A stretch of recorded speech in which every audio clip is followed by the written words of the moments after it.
Saudara, kecanduan judi online dan terlilit utang pinjol membuat seorang pegawai Badan Pusat Statistik di Halmahera Timur, Aditya Hanafi, gelap mata hingga bertindak nekat.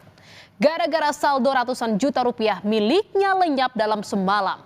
Karena kalah judi online, Aditya jadi kehilangan akal hingga berujung membunuh rekan kerjanya sesama pegawai BPS Karya Listianti Pertiwi.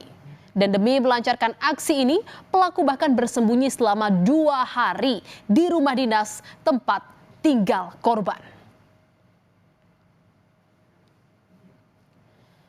Saudara, inilah sosok Aditya Hanafi, pegawai BPS Halmahera Timur. Tak ada yang menyangka jika di balik senyum dan balutan busana pengantin yang dikenakan Aditya ini menyimpan sebuah rahasia gelap dari seorang pembunuh berdarah dingin. Hari itu mungkin menjadi hari bahagia bagi Aditya.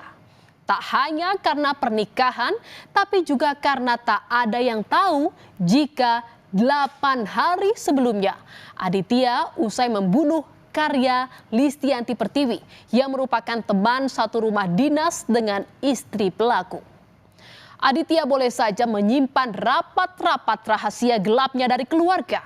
Namun namanya kejahatan suatu saat pasti terbongkar.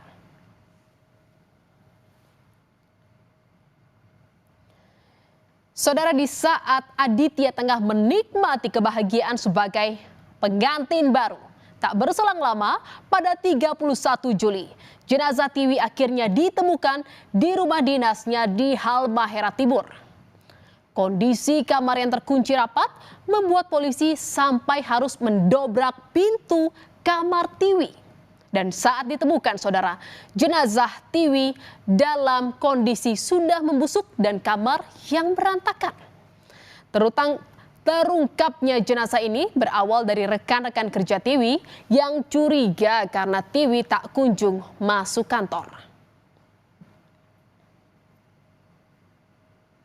Saudara, Karya Listianti Pertiwi, perempuan berusia 30 tahun ini merantau dari Magelang, Jawa Tengah ke Halmahera Timur untuk mengabdi sebagai ASN di Badan Pusat Statistik. Di mana semasa hidupnya ia dikenal sebagai sosok pekerja yang rajin dan tekun. Sosoknya yang ramah membuat Tiwi dekat dengan semua orang termasuk warga sekitar. Tiwi bahkan memiliki cita-cita membangun perpustakaan gratis di Halmahera Timur. Namun saudara, belum sempat tercapai cita-cita Tiwi harus kandas karena ulah keji rekan kerjanya. Kematian Tiwi yang terbilang tragis dan mengenaskan mengejutkan semua pihak. Tagar Justice for Tiwi atau keadilan untuk Tiwi pun bergema di media sosial. Saudara, keluarga dan sahabat datang mengantar Tiwi ke tempat peristirahatan terakhir di kampung halamannya di Magelang, Jawa Tengah. Keluarga sempat mengira jika Tiwi meninggal akibat kelelahan karena kerap lembur bekerja. Namun setelah mengetahui fakta jika Tiwi tewas karena dibunuh rekan kerjanya, hal ini membuat orang tua Tiwi terpukul. Sebagai anak pertama, Tiwi merupakan kebanggaan keluarganya. Meski merantau jauh, saat Lebaran ia menyempatkan diri untuk pulang berkumpul bersama keluarga. Keluarga Tiwi berharap agar pelaku dapat dihukum seadil-adilnya. Kalau sosok Tiwi itu, dia tadi saya katakan dia itu orangnya fighter, pekerja keras. Lupa dengan apa tuh? Baru saya mendengar bahwa itu anak saya nggak adanya karena ada eksekusi di tanggal 4 itu. Karena tanggal 1 kami mengasumsikan bahwa dia kecapean kerja karena dengan kebiasaan kalau dia kerja tengah malam telepon kepada keluarga. Saudara, tak hanya keluarga yang kehilangan sosok Tiwi, warga sekitar di rumah dinas Tiwi di Desa Soegi Malaha, Halmahera Timur juga berduka. Terbukti saudara, saat rekonstruksi pembunuhan Tiwi digelar, ratusan warga berbondong-bondong hadir. Mereka saudara geram dengan ulah pelaku yakni Aditya Hanafi yang berlaku keji pada Tiwi. Kericuhan pun sempat terjadi saat warga berusaha masuk ke TKP. Warga yang emosi bahkan menyerang mobil yang ditumpangi pelaku. Meski Tiwi bukan warga asli Halmahera Timur, namun karena sosoknya dekat dengan warga sekitar, membuat warga begitu kehilangan Tiwi.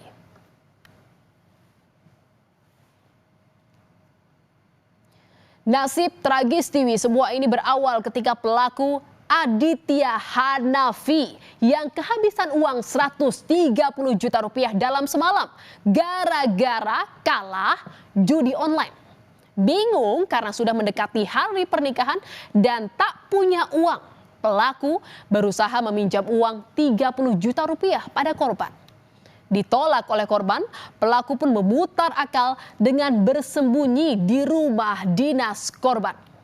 Masuk ke rumah dinas, ini tak sulit bagi pelaku karena pelaku memiliki duplikat kunci. Lantaran sang calon istri ternyata tinggal satu rumah dengan korban. Calon istri yang sedang di Ternate untuk persiapan pernikahan membuat Aditya leluasa bersembunyi di kamar selama 2 hari dari tanggal 17 Juli untuk mengintai gerak-gerik korban. Dan saudara hingga akhirnya pada 19 Juli pelaku kemudian menyergap korban yang sedang lemah. Korban sempat disekap dan mengalami kekerasan akibat ulah pelaku. Dan di sini saudara, pelaku mengancam meminta korban mentransfer uang ke rekening pelaku. Namun korban yang tak mau membuat pelaku terus memaksa meminta akses ke rekening korban. Korban yang tak mau terus mendapat kekerasan dari pelaku hingga akhirnya tewas. Dan melihat Tiwi yang sudah tak bernyawa, pelaku kemudian mencari celah untuk menguras rekening korban. Pelaku kemudian menggunakan identitas korban untuk mengajukan pinjaman online sebesar 50 juta rupiah. Untuk menghilangkan jejak, pelaku menggunakan ponsel Tiwi untuk mengajukan cuti ke Magelang dari tanggal 21 hingga 25 Juli. Hal ini dilakukan agar pihak kantor tak mencari keberadaan Tiwi. Dan saudara, tak sampai di situ. Pelaku bahkan membalas pesan dari rekan-rekan Tiwi sehingga membuat kesan pada tanggal 19 Juli itu Tiwi masih hidup. Total dana yang diambil Aditya Hanafi usai menguras rekening Tiwi dan membajak akunnya mencapai 89 juta rupiah. Oleh Aditya, sebagian uang digunakan untuk melunasi utang akibat terlilit pinjaman online dan yang membuat geleng-geleng kepala. Uang ini ternyata digunakan Aditya Hanafi untuk deposit judi online, saudara. Selain itu, uang ini juga digunakan Aditya Hanafi untuk membeli tiket pesawat orang tuanya yang akan terbang ke Ternate menghadiri pernikahan pelaku. Saudara, usai membunuh dan menguras rekening Tiwi seolah tak merasa berbuat salah. Pelaku kembali dari Halmahera Timur ke Ternate untuk melangsungkan pernikahan dengan sang istri pada 27 Juli. Dan selama itu ponsel Tiwi masih dipegang pelaku, di mana pelaku terus-menerus merekayasa skenario jika Tiwi masih hidup dengan terus membalas pesan teman-temannya. Dan untuk menghilangkan kecurigaan, pelaku sempat mendatangi rumah sakit untuk mengantar jenazah Tiwi ke Magelang. Saudara, serapat-rapatnya Aditya Hanafi menyimpan rahasia gelapnya, namun jejaknya tetap terendus. Keberadaan pelaku di Halmahera Timur di tengah persiapan pernikahan di Ternate membuat polisi curiga. Apalagi istri pelaku merupakan teman satu rumah dinas dengan korban. Saat diperiksa, pelaku sempat berkelit bahkan mengelabui polisi dengan mengatakan mengetahui pelaku pembunuhan. Namun karena terus-menerus ditanya pelaku, akhirnya pelaku mengakui perbuatannya membunuh Tiwi karena dipicu masalah judi online. Bulan Juli kemarin itu dia jual kredit, begitu cair dia nggak bilang istrinya. Nah, dia pakailah untuk main judi itu satu malam rata. 130 tanpa berapa? Kalau keterangan dari pelaku ya, pengakuan dia itu sekitar 130 juta. Dia rata kan rekeningnya udah kosong habis dia deposit judi online, ya udah kosong sampai dia melakukan nekat itu kan. Nah, nekat dia mau pinjam duit nggak dikasih, akhirnya terjadilah yang kemarin itu. Istri pelaku yang merupakan teman satu rumah dengan korban tak luput dari pemeriksaan polisi, saudara. Setelah 7 kali dipanggil tak hadir, Polsek Maba Selatan akhirnya memeriksa istri pelaku di Ternate. Dari pemeriksaan ini, istri pelaku menyatakan tak pernah mengetahui rencana yang dilakukan suaminya. Bahkan istri pelaku tak tahu keberadaan pelaku di tanggal 16 hingga 19 Juli. Soal kunci duplikat rumah dinas, disebut jika pelaku telah memiliki kunci duplikat jauh sebelum korban tinggal di rumah dinas dengan istri pelaku. Saudara, candu judi online dan utang pinjaman online bak jadi lingkaran setan. Terjebak dalam dua entitas ini bisa membuat siapa saja hilang akal dan gelap mata. Seperti yang dilakukan pegawai BPS Aditya Hanafi yang tega menghilangkan nyawa rekan kerjanya, di mana akibat pembunuhan yang dilakukan secara berencana ini, ancaman hukuman mati kini akan dihadapi oleh Aditya Hanafi.